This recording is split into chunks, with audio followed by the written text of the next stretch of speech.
Peterborough's community radio station, Salaam Radio, 106.2 FM. Good afternoon and welcome to Keep Women Talking, a show from Peterborough Women's Aid.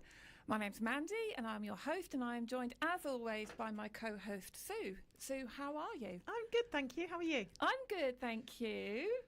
What's been going on in our world of Peterborough Women's Aid? Well, busy. I feel like we say that every single time, don't we? Because it's just non-stop. It really is. So we had the charity football match, which we spoke about last time we were on air, the week before it all happened. So brilliant day as always. The weather wasn't overly kind. It did rain partway through the rugby match, the football match. It did. But it was still a lovely, lovely day. And we haven't got the final figure yet of how much that they raised. But yeah, just a really nice family day. And it happens every year. And the families that organise it and run it are just absolutely incredible. We literally turn up, don't we? we hold a little stall and... This is one of our favourite events for two things. It's all about women, isn't it? Yes. So it's women's football. It's really empowering women. And Georgina, one of the two, it's Georgina and Hannah that run it, but Georgina has been nominated for a BBC Make a Difference award and is through to the finals because of all of the work that she does for PWA. So we're just chuffed, and we've got like everything crossed that she's going to win. She's so deserving of it. She really is. She is. She works so hard to get this event up and running every year, and I think this is the third year that she's done it. Fourth year that she's done it. That we've done it. And another thing I love about the event is the raffle prizes. Yeah, they had some amazing prizes. I won a mug, a mug for running. I also won. It's very apt, wasn't it? Really? Yeah, a free entrance to the Great Eastern Run. Amazing. You did. And I won some beauty products with facials, free facials. Amazing. Yeah. But yeah, there were some amazing prizes, wasn't there? Yeah. Even things like a boiler service, which I could have really done with, but I didn't win, unfortunately. Yeah. So, thank you to everyone that was involved in our Women's Aid charity football match. But that leads us nicely on to the Great Eastern Run. It does, which isn't that far away now, October really. the 11th. We really need some runners. So, come on, people. You can do the 5K. You can do the half marathon. It doesn't have to be the half marathon, does it? You can participate in the 5K, which you can walk, you can run, you can hop, you can skip, you can do it however you like. You can do it however. And this is our question of the week, isn't it? It is, because Mandy's running again, aren't you, this year? I am. It's becoming an annual event for you. Yes. I'm getting slower and slower each year. But you like to dress up so that you stand out from the crowd a little, don't you? And it raises awareness. And when I ran it seriously one year, I didn't raise half amount as money as I did when I ran it as a flamingo last year. Yeah. So we definitely need... So the first year you ran as a butterfly. I did. Obviously wasn't out there and loud enough. Yep. Last year you ran as a flamingo, which you had like an inflatable ring thing, didn't you, with like a flamingo neck? There was a lot of chafing going on from that ring, honestly. It was actually quite painful in the end, running 13 miles. Yeah, well, you started off with an inflatable outfit, didn't you? And then you just decided that wasn't going to work. Yeah. You literally could not move in it. You couldn't walk in it, let alone run, could you? So this is today's question of the week. Yeah. What costume should I run in for the Great Eastern? You can call us on 01733 602 133. You can text through on 074 119 1062. Sue, what do you think I should run in? I knew you were going to ask me this, and I really don't know. Because I'm trying to think of something that's pink or purple that sort of ties in with our colours. And I really don't know. I can't think what would be suitable for you that's either pink or purple. OK, we need some inspiration, people. So if you're listening on FM or YouTube or Facebook, drop us a comment. What costume should I run in? Do you know what really came to mind? Go on, what came to mind? Was Mr. Blobby. But Mr. Blob. Oh, Mr. Blobby is pink. Yes. But I think the costume might just be... I could do it, so I'll do anything to raise money for PWA. Even if it takes me 10 hours to get round the course, I will do it. I think you might be really hot in it as well. It's fine. I'm sure someone somewhere can come up with something better. Or does anyone have a Mr. Blobby outfit that they just want to donate for the cause? Yeah, because everyone's got a Mr. Blobby outfit in the wardrobe. People should have. I'm just seeing if anyone's replied to us yet, but they haven't as yet. You see, there's going to be a lot of viewers who are younger than us who are going to have no idea who we're talking about. Mr. Blobby. Now, Mr. Blobby, does our producer know who Mr. Blobby is? Yes, you see him. He's a lot younger than we are. Mr. Blobby did a famous song, and I can't remember it. Did he? He was number one. No. He was. I'll tell you what, in the break, Honestly? I'm going to Google what was the Mr. Blobby song. Okay, but he appeared on a TV programme, didn't he, with Noel Edmonds? Yeah, what was that? What was it called? Noel Edmonds' house? No, it wasn't House Party. Noel Edmonds. I tell you what. We'll Google that this as well. Does not make good radio, It so doesn't. we're going to Google that later. We'll come back to you on that one. So any outfit suggestions for Mandy for the Great Eastern Run?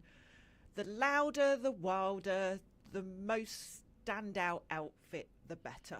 Yes, please, because we want to raise loads of money. Last year I raised £750. I would love to hit the £1,000 this year. Which would be incredible, wouldn't it? Yes, we will see. We will see. Get your suggestions. Text us 074 119 1062. So, I want to talk about something that is in the news as I was driving in, and this is the ban on social media for under 16s. Now, I have an idea how to do this. This has caused you great stress this morning, hasn't it? It's caused me a lot of stress this morning. So my youngest son, birthday today. Happy birthday, George. He's not listening because he's at school. And we have bitten the bullet, if that's a phrase. We've bitten the bullet, and we've got him a phone. Now, we have held off, and I think there were two people in his year, one being him, that don't have a phone. Yeah. But with the view of him going to secondary school in September, you wanted him to have the opportunity to have a phone so that should anything happen on his way to and from school, he can get hold of you. Yes, and I can track him and so on and so forth. So I know how to enforce this social media ban on under 16s. Buy them a brand new phone, because it took me 2 hours to set it up today.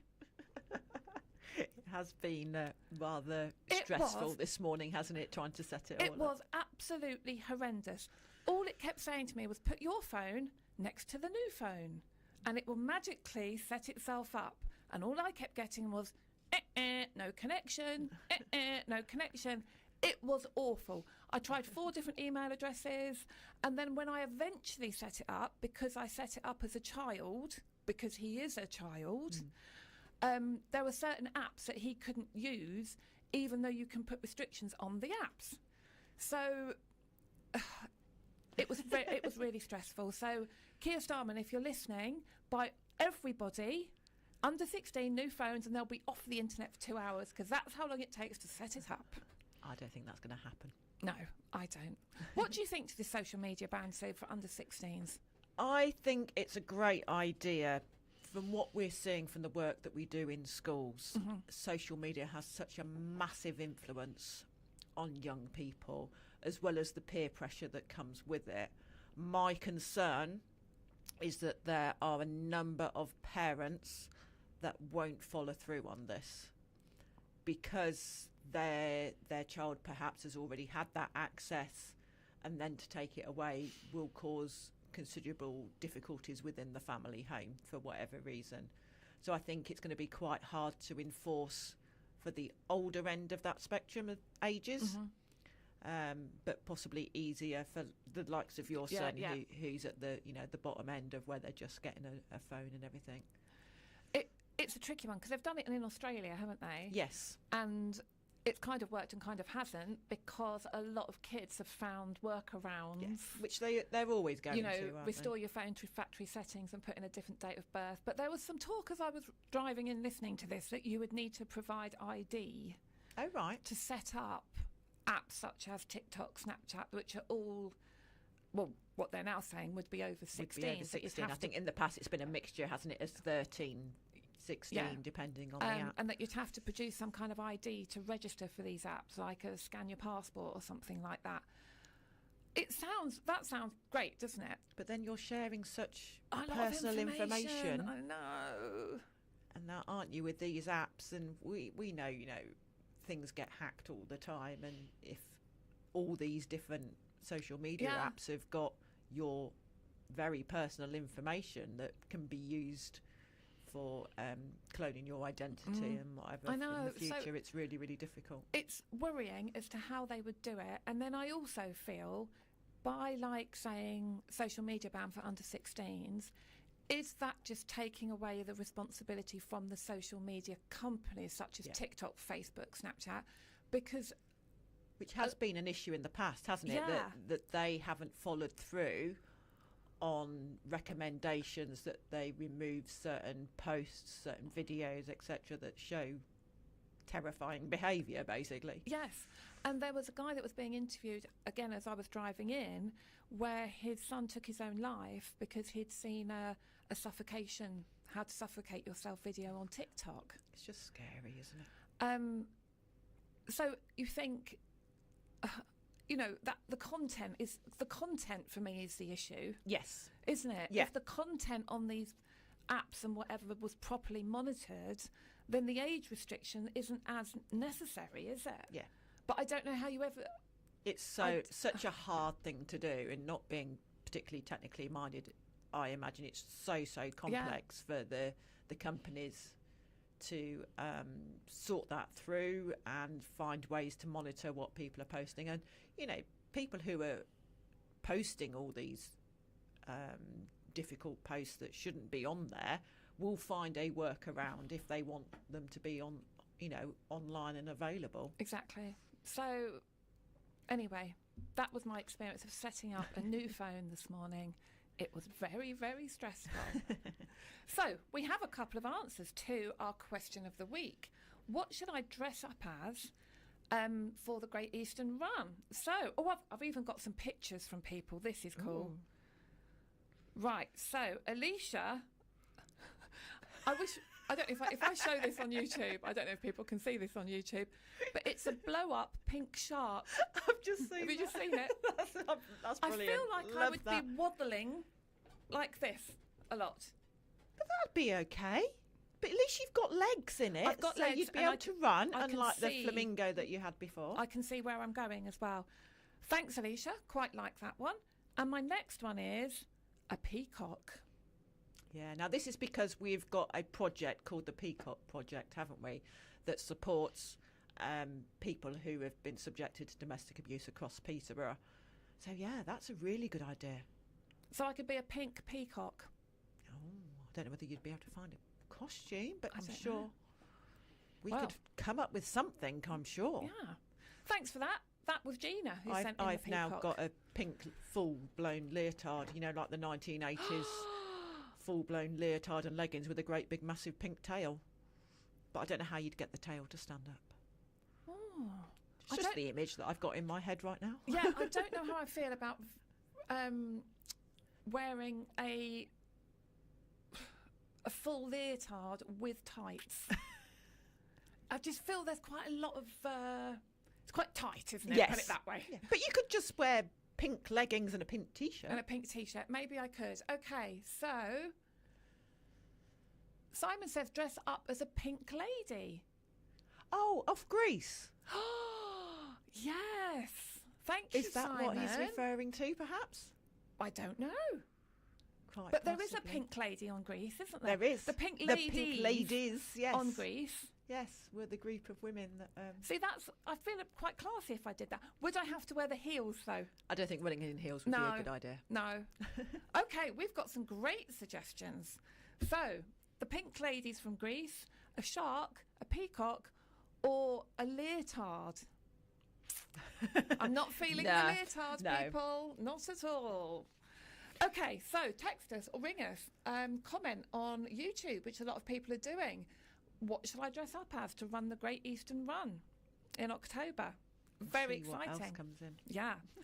So, content. What we're talking about today is we are going to look at the reasons why victims of abuse do not leave an abusive relationship, because we've touched on this before, but we haven't actually gone into the detail. So we're going to be talking about that.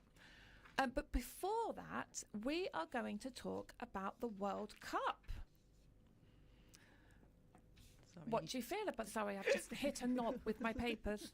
So yeah, this is a really touchy subject, isn't it, for us? Well, Because I think it's very often portrayed in the media that when these big football tournaments are on, they cause domestic abuse. yes. I mean, I love football. You know, football. We were watching Germany against. I tell you what, I don't even know who the country was last night, because what I have learnt through living in a house of men and boys is that there's double the number of teams in this World Cup, which means that I don't know how many, but there's a lot of countries in there that I've never heard of. So last night Germany were playing this country, which I think was from the Mexico region. If anyone can update me, comment on YouTube. And to begin with, it was very exciting because Germany, being one of the big hitters, went 1-0 up, and then this country equalised. It was like, woo! But anyway, I love matches like that. They They're lost so 7-1 exciting. in the end. But love the World Cup, love football, love the fact that, I don't know about you, this World Cup for me is feeling a little bit like it hasn't started yet, because we've still got, England haven't even played, No, have they don't play till Wednesday. Yeah. But the Scottish did well. Very Yes, exciting. they First World won. Cup win, I think, in years and years and years. So that's really cool. But I feel like we'll start get going as a country, you know, when England start playing on Wednesday, I believe, against Croatia. Yes. But we're not just talking about the World Cup because we like football. We are talking about the World Cup in terms of domestic abuse. So, Sue, tell us the media take on this. What do the media say about The this? media obviously say that the World Cup, basically during the World Cup, the reports of domestic abuse incidents increases. Absolutely true. They do. But the way it is portrayed in the media, it often comes across that the World Cup is the cause of domestic abuse. And we know that that's not the case. Domestic abuse happens all year round, every year, regardless of what happens. So this makes me angry because It we've does, talked doesn't about it? this a lot. So every time the World Cup's on or the Euros are on, I get approached to do media interviews with people about the rise in domestic abuse during the World Cup and what are my thoughts on it and all of this stuff. So my thoughts on this is that domestic abuse should not be linked to the World Cup whatsoever, even though we know it increases. So I've got some facts. It says that if the national team win or draw, this is England, domestic abuse goes up by 26%. If they lose, it goes up by 38%. However, so there's a thinking, you know, everyone's out partying, everyone's out drinking, so domestic abuse is going to rise because everyone's drunk and everyone's angry. And my argument will always remain that I know a lot of men and women who love football and get drunk and are very sad when we lose or very happy when we win, but they don't go home and abuse people. Exactly. Perpetrators abuse because they choose to abuse. There is nothing about the World Cup which makes people abuse, and it really annoys me because you can just imagine in my head, we have a victim of abuse at home Thursday morning after the World Cup, England lose, he takes it out on her and she's thinking, oh, well, you know, it was the World Cup, England did lose, there's no wonder he got angry. No. That is not an excuse. It's minimising perpetrators' behaviour. And the fact that we link the World Cup to abuse is completely and utterly wrong. Yeah. Thousands of men do not abuse during the World Cup. Perpetrators make that choice to do it, and it's not an excuse. And it really worries me that victims won't come forward because they are buying into this minimisation, denial and blame around the World Cup. That they think, oh, well, it's because of the football, and that's the excuse that perpetrators use as well for choosing to behave the way that they do. And it's something that doesn't address the core problem. No, it doesn't. It doesn't address the fact that there are perpetrators, and they choose to behave that way. They choose to behave the way that they do, and to choose violence or intimidation or coercion to maintain the power and control over someone else. So I did a bit of Googling on this, and there's a quote that I want to read.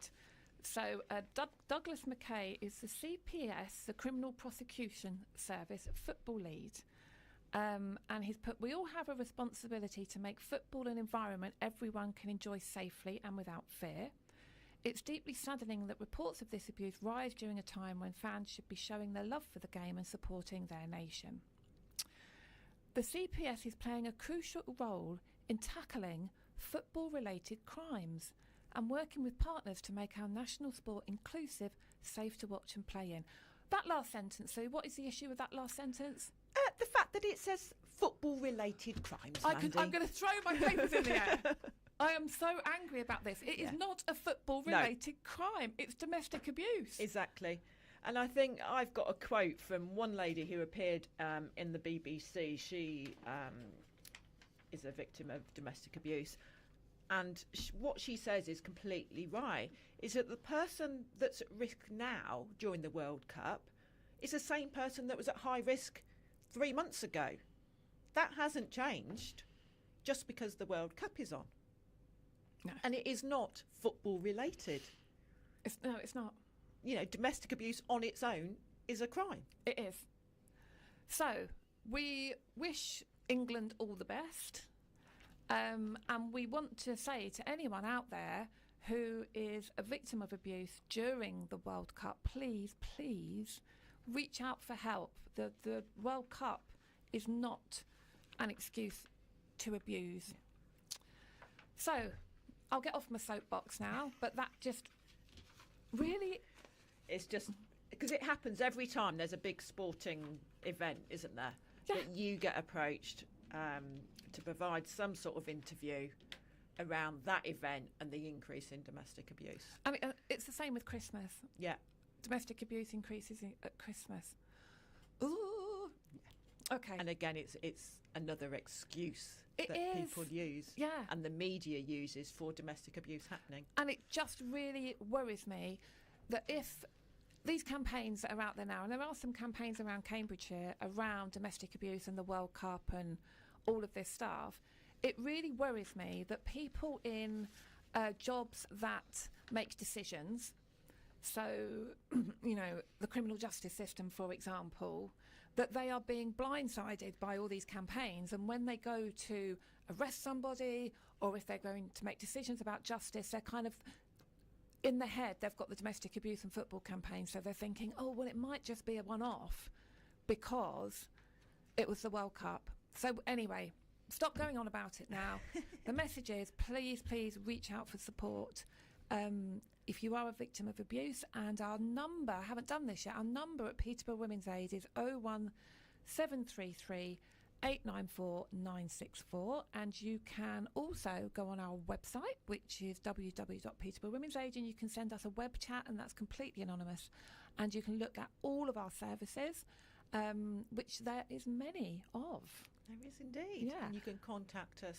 We're normally open between 9 and 4, Monday to Friday.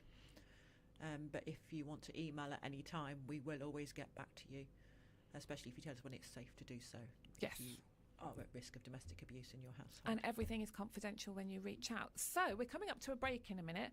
What I didn't check in with Sue about was how all our group work is going, because we've had this massive expansion into Fenland, haven't we? We have, and I think last time we were on, I'd been to visit our new groups, which are taking place in Wisbech and March on a Thursday. So the one in Wisbech is at, I'm going to try and get this right, 10 a.m. on a Thursday morning at the Queen Mary Centre. Correct.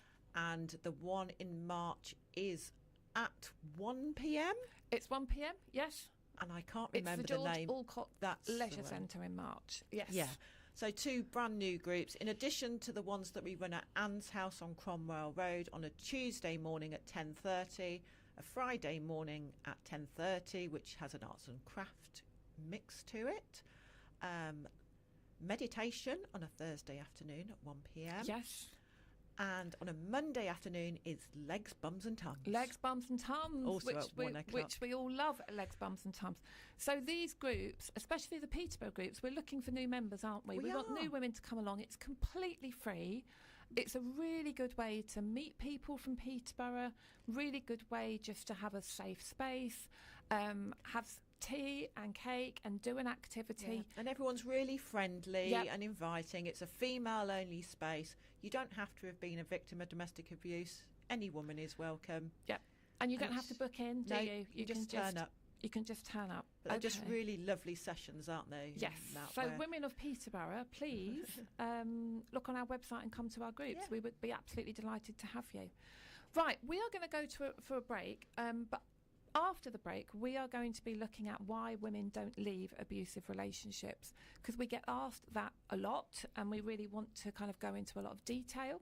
We are also going to find out the song that Mr. Blobby sung and the TV programme he was on. Stay tuned to Salaam Radio after this short ad break. There's simply a variety of choice at Chicken Valley, 318 Lincoln Road. And we don't just mean whether you dine in or order for takeaway or delivery. With halal dishes including peri-peri chicken, wings, strips and wraps, Korean burgers, sides, milkshakes and so much more. You'll have to experience Chicken Valley again and again and again. Open 11 a.m. until late, every day of the week. Order delivery via Just Eat, Uber or Food Hub, or for collection call Chicken Valley on 01733 564 053. Could you spare a few hours each month to provide support to people who are going through tough times? If so, Peterborough Samaritans are looking for volunteers who are empathetic and open-minded, and we'd love to hear from you. We run regular information sessions where you can find out more about what it means to volunteer for Samaritans. If you are at least 18 years of age and would like to know more, please email volunteer@peterboroughsamaritans.co.uk.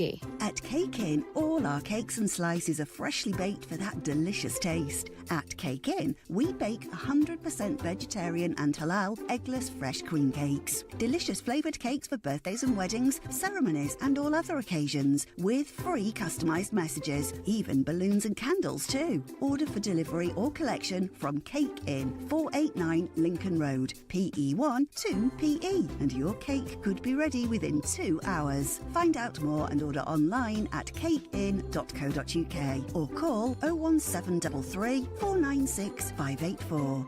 Ayada Care Limited provide quality and compassionate care at home support services, respecting the cultural, linguistic and religious backgrounds of those we care for. We find out exactly what our clients need, then match our trained Ayada staff to meet their personalised yet affordable care plans, promoting independence and mental health well-being. Call 01733 666 801 to speak with registered manager Iqbal Manji, or visit ayadacare.co.uk for details.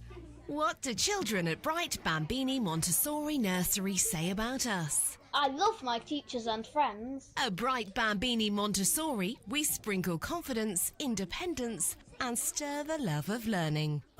From 18 months to 5 years, free funded places available. Come join in the fun. Call Bright Bambini Montessori on Peterborough 306565 or visit bbmc.uk. Already running a business but want to scale, boost profits, and free up more time for the things you love? The Progressive Business Network is where business owners, mentors, investors, and keynote speakers share real-world strategies for growth. Each month you'll gain practical advice, fresh ideas, and powerful connections to help you work smarter, not harder. Grow your profits, grow your network, grow your freedom. Join the Progressive Business Network. Visit progressivebusinessnetwork.co.uk today. Progressive Business Network. Learn, connect, scale.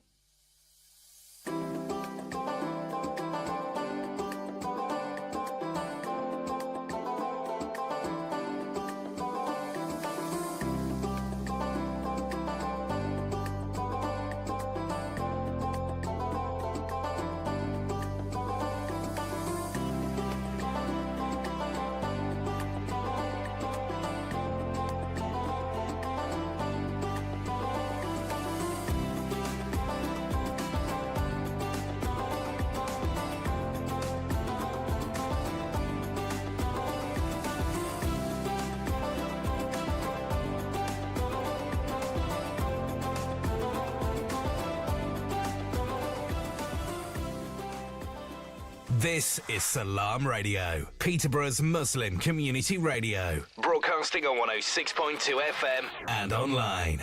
Good afternoon and welcome to Keep Women Talking, a show from Peterborough Women's Aid. My name is Mandy and I'm your host, and I am joined by Sue. Hello, Sue. Hello, good afternoon. Before we left you, Sue and I had a right rant about the World Cup and how it's not an excuse to abuse. But we also left with a couple of tasks to find out about Mr. Blobby. Yes. Now, Mr. Blobby had a Christmas number one in 1993. And I remember now because he used to go blobby, blobby, blobby. Do you remember that? Yeah. Did, yes. What he TV was on Noel's House Party, which I think I said earlier, but then he moved over to the Generation Game, and that one Noel's House Party was cancelled. And he made some appearances on the Generation Game. So I used to love the Generation Game because that was the one that had the conveyor belt, wasn't it? It was. Yes. And they used to do lots of silly little games, didn't they? Yeah. And on this conveyor, so the conveyor belt, for old people that can't remember this, used to be full of goods, didn't it? It did. And it would go Various round. Different items. A cuddly toy was always on there. And it would go round, and it was like the 90s. So you'd have like a microwave, a hairdryer, blah, blah, blah. Yeah. All of these stuff. So the contestant would get to see this conveyor belt for 10 seconds or 30 seconds. Yeah. And then they had to shout out everything they remembered. Had to try and remember everything and that then came by them. Win all the prizes. Yeah. That was really cool. So there we go. Now our question of the week is: what should I dress up as for the Great Eastern Run? And our producer, I think it's the best idea yet because I've actually already found a costume. It is Barney the dinosaur. Now, people can't probably see that on YouTube, but I'm just going to wave it. Oh, you can. There we go. Look at that. That's a costume, isn't it? Amazing. I've just seen one as well that was a pink unicorn. Oh. But it's inflatable as well. I can't do it. You can't run in inflatables because you need to keep them inflated. Too difficult, isn't it? Yeah. I love the Barney the dinosaur Barney the costume. dinosaur is good. Yeah. You'd stand out in that. I would definitely stand out. Okay, so question of the week. What should I run as in the Great Eastern Run this year? It's going to be 13 miles of pure fun. So, we are going to focus on this half of the show on the reasons why. We're going to say women because we know that domestic abuse is a gender-based crime. 95% of all victims are women. So we're going to use women to represent victims. And we are going to be asking the question, why don't women leave an abusive relationship? Now, Sue and I have been doing this a very long time, and it is a question that is constantly repeated to us as to, well, if it's that bad, why doesn't she just leave? And there are a number of reasons why women won't leave an abusive relationship. Now, I'm going to start with the one of the biggest reasons is because we know when women do leave an abusive relationship, their risk of domestic homicide, so the risk of being killed, goes up by 70%. So there is actual risk, a fear for life if a woman was to leave an abusive relationship. That leaving that relationship actually puts you at more risk is quite hard to get your head around. Yes. But what happens is that because that perpetrator has lost the control and power over that individual, they will go to extreme measures to try and get it back again. Yes. So that's one of the main reasons women don't leave. Fear of the consequence, fear of being killed by the perpetrator. But Sue, there's loads of reasons why women leave, don't they? And I think I'd like to raise something, Mandy, that I think is really important, is that society, as we know, normalises so much behaviour that is unhealthy in a relationship now that people don't even realise that they're in an abusive relationship. So while as an outsider looking in on somebody's relationship, you may be able to see things and you'll go, oh, that's not right, that's not healthy, they shouldn't be doing that.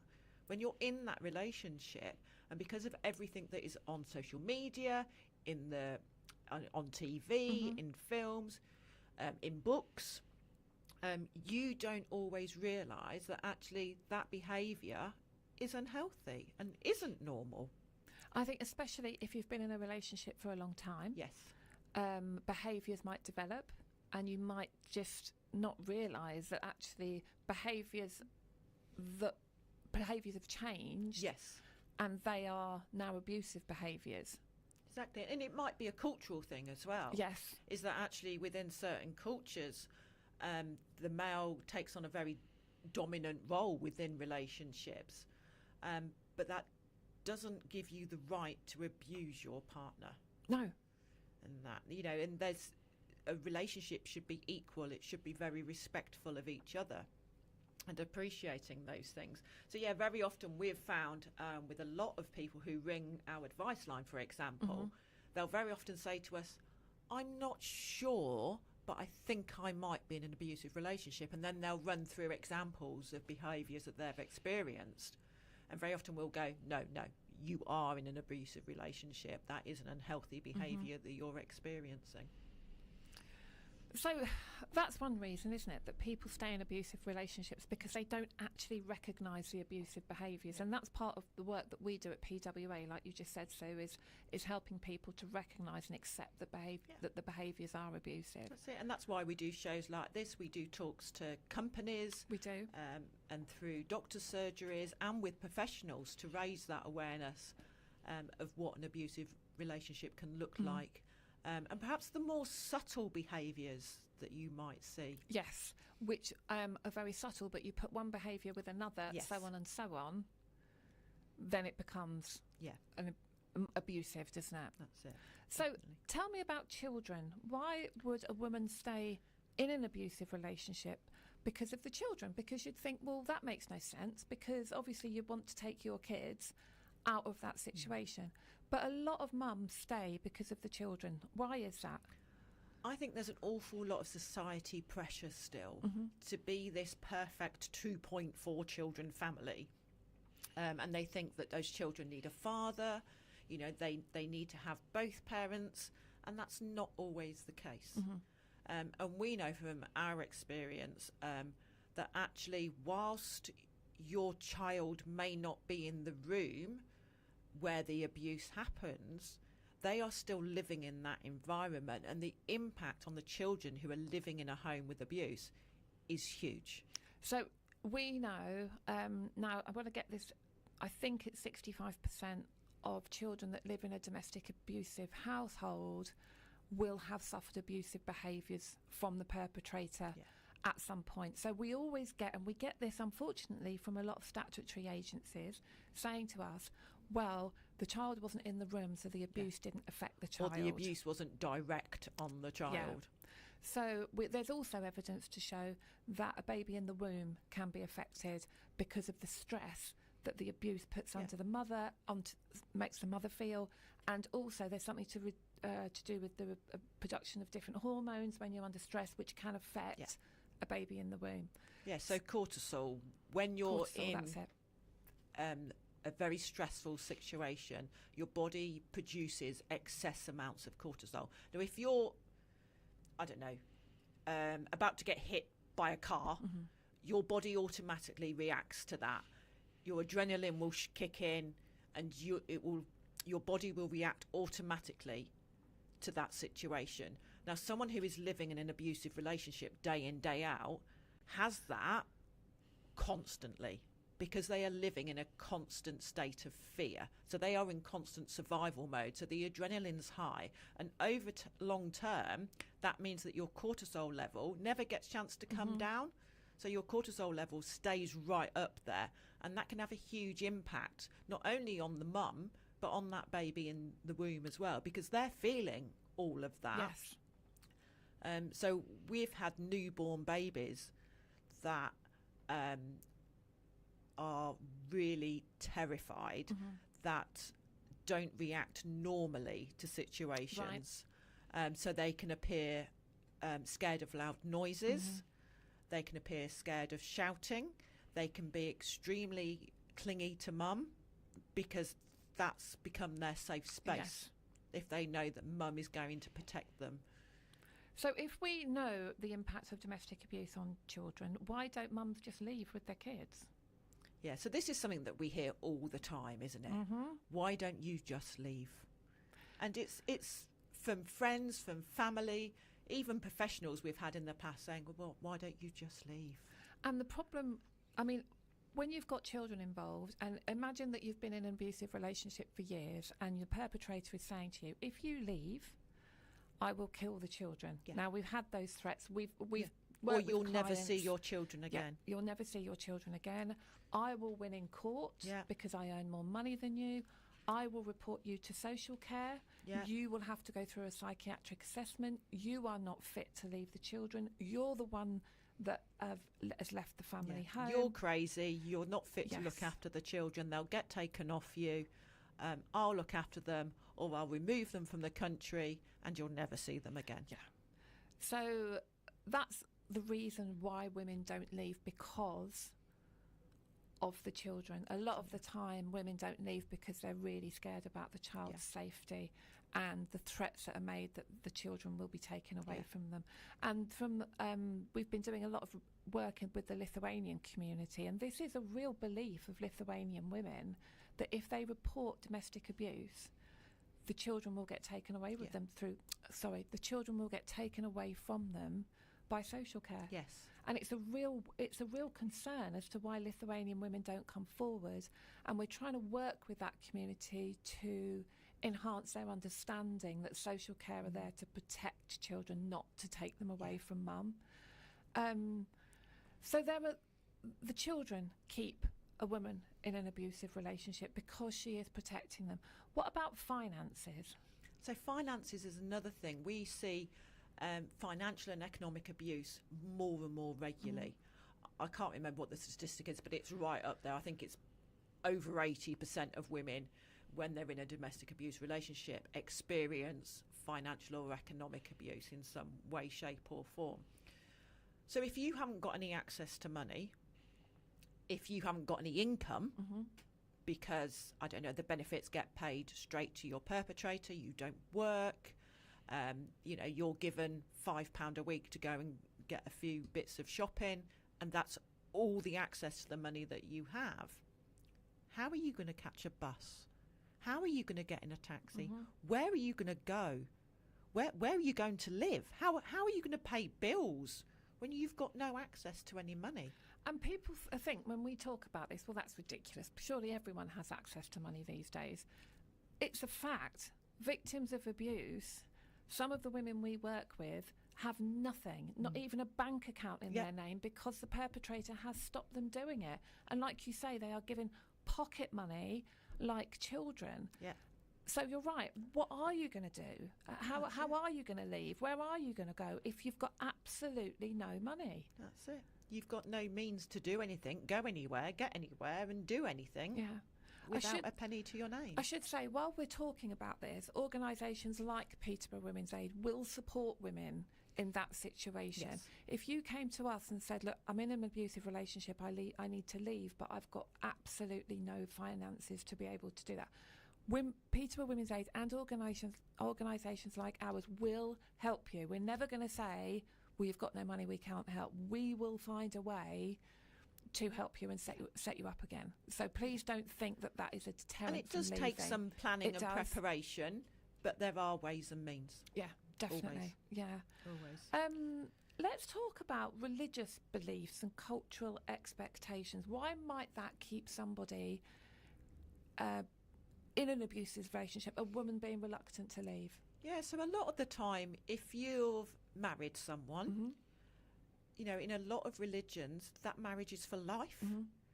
And there is an awful lot of pressure within certain religious communities to stay in that marriage regardless of the situation that you're in. Because if you leave your husband, then it's frowned upon and it's not acceptable. And you're then excluded from your community. And that has a huge impact on women, is that if their religion is really important to them, if they're then going to be excluded from that religious group, that can have detrimental effects to that woman's mental health, their sense of belonging and their sense of identity. So again, that's another pressure that is added in to these ladies who want to leave or feel they need to leave, but actually their religion dictates that marriage is for life and they should make the best of it. And then if you throw in other cultural beliefs and other pressures that they're in, it makes leaving feel absolutely impossible. And so we have, as everyone knows, we have the Dahlia Project at Peterborough Women's Aid, and the majority of our clients are Pakistani Muslim women.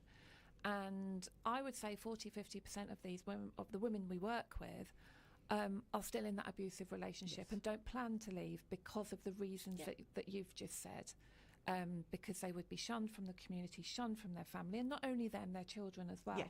So we get that, and we're never ever going to say to someone, you have to leave, but what we can do is support you safely. Yeah, while you remain in that relationship, and then if that's your choice. Yeah, and then we also, and this isn't just the Muslim community, this applies to other communities as well, the Gypsy travelling community, the Catholic community. There is the issue of honour-based abuse, and we've seen some horrific murders that have happened because someone has tried to leave an abusive relationship and they have been killed by members of their family or members of the community under instruction from that family. So there's a real fear for life as well, isn't there? Not only being shunned from the community, but a fear that you might be killed if you leave that relationship. So for people where their religious beliefs and cultural beliefs are, in a way, controlling their marriage as well, we actually do quite a lot of work with our clients from the Dahlia Project, looking at religious scriptures like the Quran and examining what does the Quran actually say about this. It does say you can leave. It does say you can get a divorce. Yes. Allah, peace be upon him, actually married a divorced woman. You know, so there's lots of myths, I suppose. Misinterpretations. Yes, of what can go on. And I'm not just talking about Islam, or in other religions as well. In the Christian religion, you know, divorce is frowned upon. But actually, when you look more into it, there are places in scriptures that says, for these reasons you can divorce. Exactly that. No. So that's a massive one, I think, especially with the clients that we work with. Yeah. I think one of the things as well, Mandy, that we need to address is the fact that when women are in these relationships, and sometimes it's months, sometimes it's years, their perpetrator has isolated them so much that the only voice they hear is theirs. So in those relationships, that woman's told that she's useless, she's crazy, she's a rubbish mother. If anything happens, she's going to have her children removed. She's not capable of doing anything. She can't, you know, she's not capable of managing finances. She can barely look after the home. She can't cook. She can't do this. So over that period of time, that woman ends up thinking that she's absolutely useless, has no self-confidence, no self-esteem, doesn't think anyone else will want her, doesn't think she can, you know, do anything on her own because, you know, sometimes they're escorted to doctors' appointments, for example. So, you know, and their husband, for example, will go with them and they'll talk on their behalf and they think, oh, well, I can't even do that on my own. Yes. So they just feel completely inept at life. It's years, isn't it, of isolation, being put down time and time again. You know, and we see women. So one thing we were going to talk about is employment, but we see a lot of the women that we work with aren't employed because the perpetrator has constantly said, you'll never get a job, you're not good enough, your role here is to be at home. And if that goes on for a period of time, that's what you end up believing.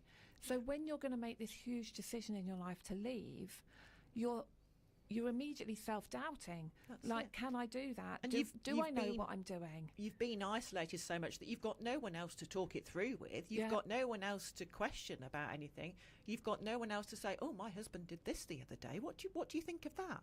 Because the only voice that you hear is his. Yeah.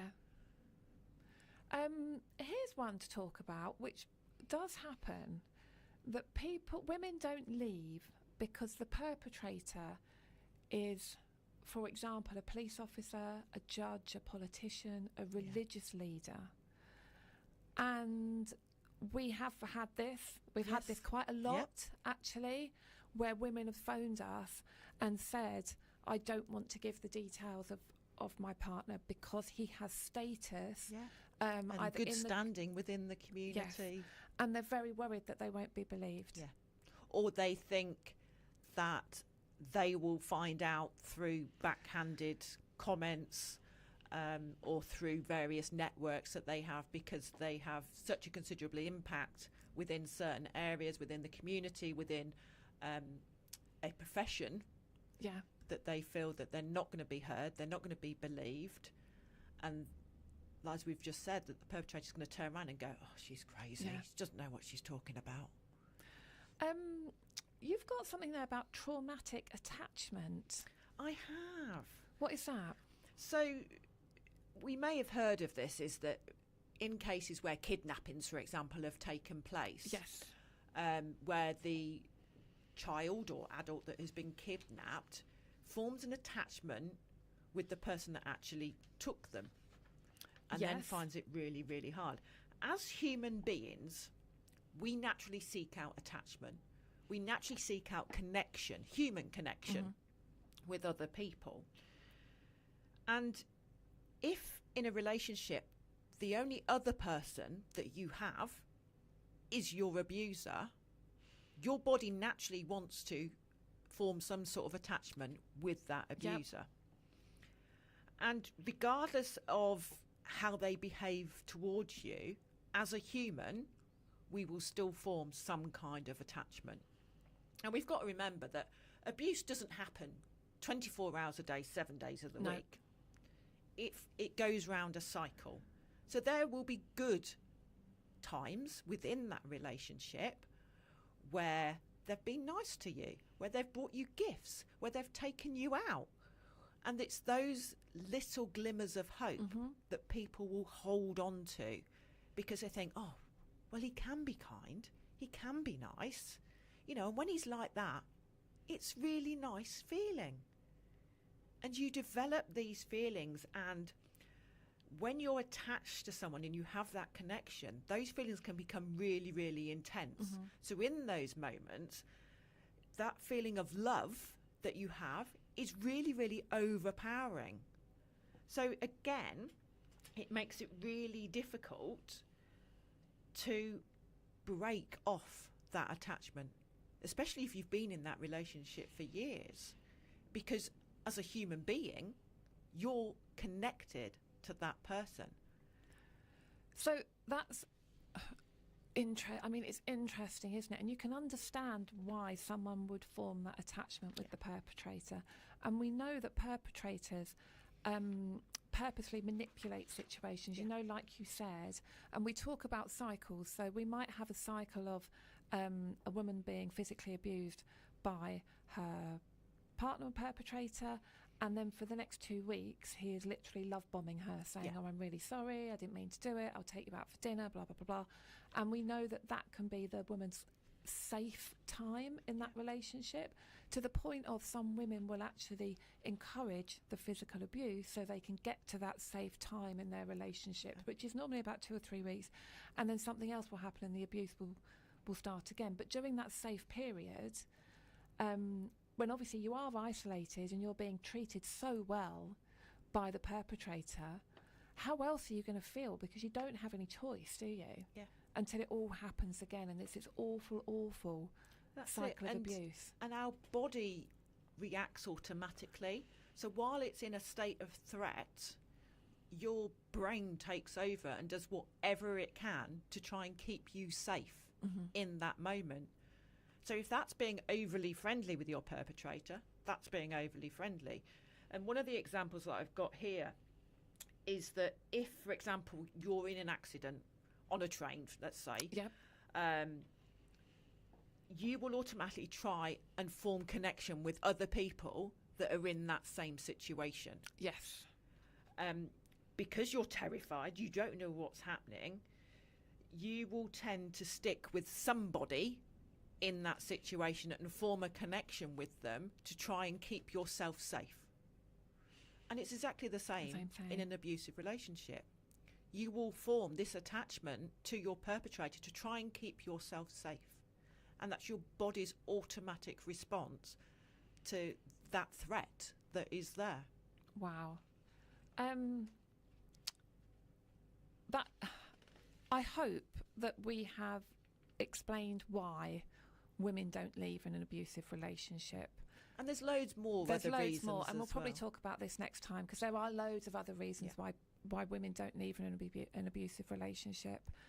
And it's never just one reason. never. There's lots of different bits that all play a part in it. Yeah. So you've been listening to Mandy and Sue on Keep Women Talking. I feel like we've put the world to rights a little bit today, Sue. We've been talking about under-16s on social media. We've been talking about the World Cup and how it should not be linked to domestic abuse. Absolutely. Ever. We have talked about Mr. Blobby. We have strangely. Everyone has more knowledge about Mr. Blobby, and we might have discovered what I'm going to wear for the GER.